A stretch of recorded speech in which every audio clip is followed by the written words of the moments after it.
Continuity and frequency are actually pretty important, particularly at the beginning of this process. A lot of what we're doing is retraining how the brain and the body communicate with each other. You may have been doing the same old thing, but you've been running the same way since you were 8.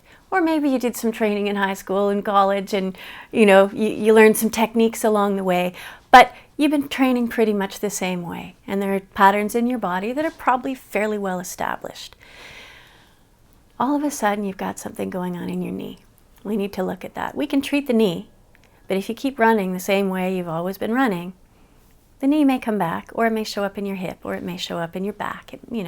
If the pattern is off, and there's something going on in there, the injury is a result. It's not the end cause. It's the result of something else going on.